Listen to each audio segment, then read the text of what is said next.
उसको आगे बढ़ाना है, इसलिए आप असेस करते हैं, इसलिए आप टेस्ट लेते हैं, इसलिए आप जांचने का प्रयास करते हैं। फॉर्मेटिव असेसमेंट और समेटिव की अगर हम बात करें कुक विद जन्नत, तो जन्नत उसमें सिंपल बात है, फॉर्मेटिव का मतलब है जो एक्टिविटी बेस्ड हो, जो आपको फीडबैक के लिए किया जाए। वही सबमेटिव किस लिए होता है? आपके जजमेंट के लिए, इतने परसेंट आप लेकर के आए हैं या यहां तक आप पहुंच गए हैं, आपका अचीवमेंट लेवल क्या है। और फॉर्मेटिव में जनरली पेंसिल पेपर टेस्ट को, पेन पेपर टेस्ट को अवॉइड करते हैं। सबमेटिव में वो होता है जैसे हाफ ईयरली एग्जाम्स या आपका ईयरली एग्जाम्स, ठीक है ना। अब ये नेशनल एजुकेशन पॉलिसी का क्वेश्चन है, होलिस्टिक। मैं नेशनल एजुकेशन पॉलिसी आपको करा चुकी हूं, अभी यूट्यूब पे ही सर्च कर लीजिएगा national education policy bye Himanshu Singh, तो आपको पता लग जाएगा किस तरह के क्वेश्चंस उसके हमारे अभी और बचते हैं, जिसमें हमें क्वेश्चंस करने हैं कि नेशनल एजुकेशन पॉलिसी में क्या क्या क्वेश्चंस आए हुए हैं। क्वेश्चंस मैंने बीच बीच में कराए हैं उसी थियोरी में भी, बट एक सेशन अलग से क्वेश्चंस का रखेंगे जल्दी ही।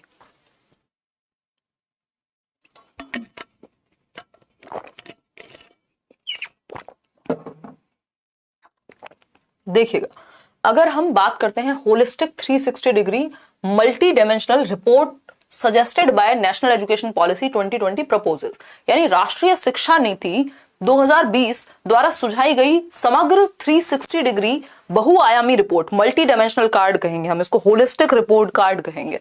इसमें 360 डिग्री रिपोर्ट कार्ड में क्या बात का सुझाव दिया गया है ये पूछा है। समेटिव असेसमेंट, भाई 360 डिग्री का मतलब है चहुमुखी, होलिस्टिक, हर पक्ष को जांचने वाली, और समेटिव में सिर्फ आप परसेंटेज को जांचते हैं।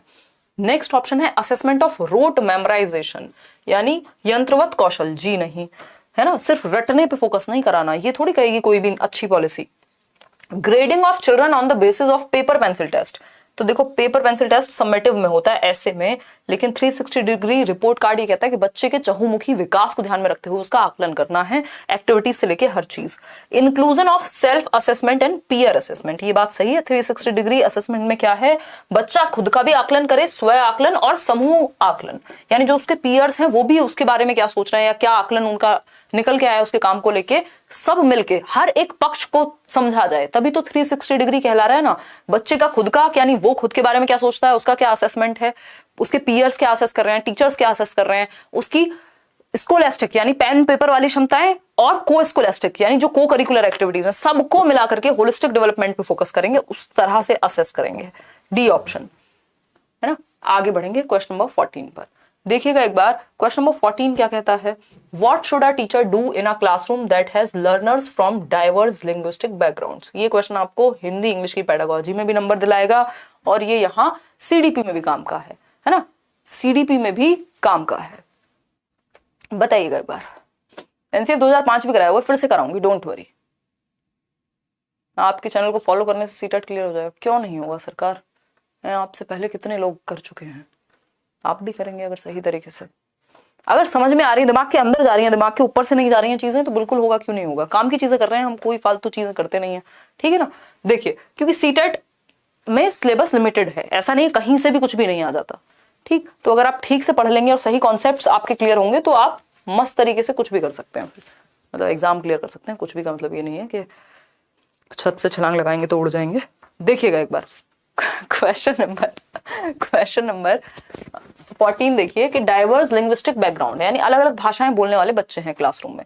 जैसे कोई आपका मैथिली बोलता है, कोई बच्चा है जो पंजाबी बोलता है, कोई बच्चा है जो हिंदी बोलता है, कोई बच्चा है जो भोजपुरी बोलता है, कोई गुजराती बोलता है, मराठी बोलता है, डिफरेंट बच्चे हैं जो अलग अलग भाषाओं का प्रयोग करते हैं। मल्टीलिंगुअल क्लास है आपकी, बहुभाषी शिक्षा है यानी कक्षा है। पहला ऑप्शन है penalised learners whenever they speak in their mother tongue, यानी जब भी विद्यार्थी अपनी मातृभाषा का प्रयोग करें उनको डंडा उठा के और 3-4 लगा दो, तो ये तो गलत है। आपकी नेशनल एजुकेशन पॉलिसी, एनसीएफ, दुनिया की सारी अच्छी पॉलिसीज यही कहती हैं कि बच्चे को मातृभाषा का प्रयोग करने दो।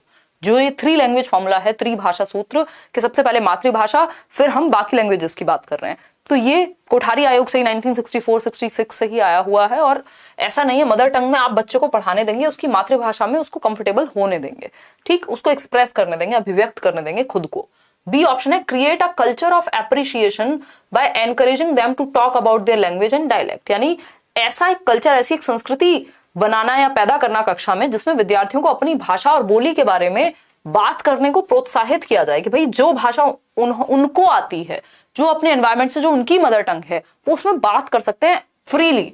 तो एक दूसरे से बच्चे एक दूसरे की मदर टंग भी सीखेंगे और खुद को अभिव्यक्त भी कर पाएंगे। ये बेस्ट ऑप्शन है, क्योंकि बच्चे को आजादी दी गई है, उसकी मातृभाषा के पक्ष में है। एक बात याद रखिएगा, बच्चा जो भी लेके आए अपने घर से, है ना, जो भी लेके आए, मतलब लंच बॉक्स हो, चाहे उसकी भाषा हो, चाहे उसकी संस्कृति हो, चाहे उसका बैकग्राउंड हो, चाहे वो उसकी आर्थिक स्थिति हो, आप उसको डिमीन नहीं करते, उसको कम नहीं आंकते, उसको बुरा महसूस नहीं कराते। उन सबको आप एक एसेट की तरह, एक संसाधन की तरह, एक रिसोर्स की तरह यूज करते हैं। ठीक है ना, तो सिंपल बात हो गई। सी ऑप्शन है, tell the students to speak only in the standard language prescribed by the school. ऐसा नहीं है जो स्कूल में भाषा स्टैंडर्ड इंग्लिश बोलनी है, अरे भाई सीखते सीखते सीखेगा, पहले उसको कंफर्टेबल तो होने दो ताकि वो सीख पाए। लैंग्वेज तो बाद में सीख लेगा, लैंग्वेज क्या एक माध्यम है। तो आपको बच्चे की भलाई वाला जो ऑप्शन है वो हमेशा आपके लिए काम करेगा पूरी पेडागोजी में, चाहे किसी भी सब्जेक्ट की हो, कि जो ऑप्शन बच्चे की भलाई की बात करे वो अच्छा है, बच्चे के पक्ष में हो, बच्चा जहां सबसे ज्यादा एक्टिव हो। डी ऑप्शन है, ask the students from marginalized community to enrol in home tuitions. हाँ, तो फिर आप इसको क्या बनाएंगे, बिजनेस बना देंगे कि भैया जो हाशिए पर परिवारों वाले बच्चे हैं, जो मार्जिनलाइज्ड ग्रुप से हैं, जिनके पास ज्यादा संसाधन नहीं है, अलग थलग रहे हैं समाज में, उनको कहो स्पेशल ट्यूशन आके लो और तभी पास हो पाओगे। तो ये गलत बात है। B option is the right answer. RTE तो ट्यूशन के खिलाफ भी है, right to education act. B option is the right answer. उसी का नतीजा है कि हम देखते हैं कि कायदे में जो गवर्नमेंट स्कूल्स में या स्कूल्स में भी इवन टीचर्स हैं, उनको अवॉइड करना है ट्यूशन पढ़ाना। और इसीलिए आप देखते हैं कि जो लोग गवर्नमेंट जॉब कर रहे हैं उनको जो आर्थिक रूप से लाभ वाली चीजें हैं वो नहीं करनी चाहिए, चाहे वो यूट्यूब ही क्यों ना हो। क्वेश्चन नंबर 15 देखिए, how can a teacher promote gender stereotype flexibility in her classroom.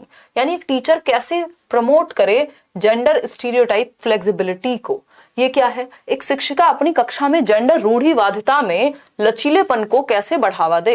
यानी रूढ़िवादिता क्या है कि भैया ये काम सिर्फ लड़कियां करेंगी, ये सब्जेक्ट सिर्फ लड़कियां पढ़ेंगी, ये काम सिर्फ लड़के करेंगे, है ना। अगर लड़के को कुकिंग में इंटरेस्ट है तो वो खराब लग सकता है, डांस में इंटरेस्ट है तो खराब लग सकता है लोगों को, है ना। ऐसे ही ऑपोजिट है कि स्पोर्ट्स में अगर लड़कियों को इंटरेस्ट है तो वो खराब लग सकता है किसी को। तो रूढ़िवादिता क्या है, जो कुरीतियां, जो चीजें चली आ रही हैं बहुत टाइम से कि लड़के रोते नहीं हैं, लड़कियां ये काम नहीं करेंगी, या ये तो लड़कियों का काम है, लड़कियों को ऐसे रहना चाहिए, लड़कियों को ऐसे बोलना चाहिए, लड़कियों को ऐसे खाना चाहिए, है ना, लड़कियों को ऐसे सांस लेना चाहिए।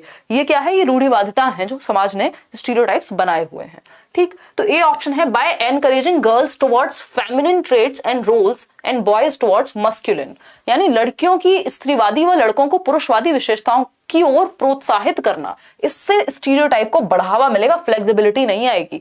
कायदे में क्या होना चाहिए, दोनों लोग इंसान हैं, कुछ लोगों का इंटरेस्ट किसी चीज में हो सकता है, किसी को कोई चीज पसंद हो सकती है, तो नॉर्मल बात है ना। लेकिन हम कह रहे हैं कि कुछ चीजें जो हमने फेमिनिन और मस्कुलिन ट्रेट्स से जिनको जोड़ रखा है, क्या हो सकती है वो, कि एडवेंचर जो है वो मस्कुलिन ट्रेट है, सिर्फ लड़कों को पसंद होना चाहिए, है ना। और एक वो एड भी आता था कि why should girls have all the fun या boys something like that.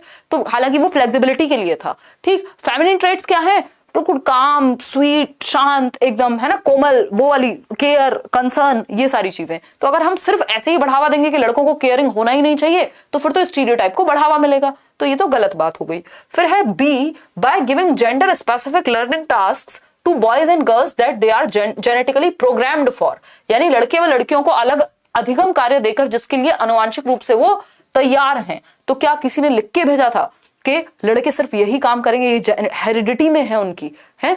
Time के साथ आप देखते हैं काम भी बदल रहे हैं, चीजें भी बदल रही हैं। अब से 50 साल पहले जो करियर नहीं होता था आज वो है। तो ये किसने कहा कि सिर्फ लड़के उस चीज को परस्यू करें या लड़कियां, तो ये भी गलत हो गया। सी ऑप्शन है, by having gender appropriate expectations girls to excel in language and boys in maths. तो ये भी एक स्टीरियोटाइप है कि लड़के गणित में अच्छे होते हैं या लड़के ड्राइविंग में अच्छे होते हैं और लड़कियां भाषा में अच्छी होंगी या सजने संवरने में अच्छी होंगी, है ना। ये इसमें सोसाइटी या हमारी एनवायरमेंट का भी बहुत बड़ा रोल है, हेरिडिटी का इससे कोई ताल्लुक नहीं है। डी ऑप्शन देखिए, by presenting role models of people in non stereotypical sex roles. ये बात सही है कि व्यक्तियों को गैर रूढ़िवादी भूमिकाओं में प्रस्तुत करके, कि हमारी बुक्स में ऐसे एग्जाम्पल हो कि भैया माउंटेन अगर चढ़ना है तो बछेंद्री पाल भी जा सकती हैं, है ना। या फिर अगर हम बात कर रहे हैं, हम सुनीता विलियम्स से लेकर के कल्पना चावला तक के नॉन स्टीरियोटिपिकल रोल्स में भी हम महिलाओं को दिखाएं। ठीक है, जब हम क्रिकेटर्स की बात करें तो हम सिर्फ विराट कोहली की बात ना करें, हम झूलन गोस्वामी की भी बात करें, हम मिथाली राज की भी बात करें, या और फीमेल्स की भी बात करें जब हम स्पोर्ट्स की बात करें, तो है ना। तो ये क्या हुआ, फ्लेक्सिबिलिटी हो गई। तो D option is the right answer.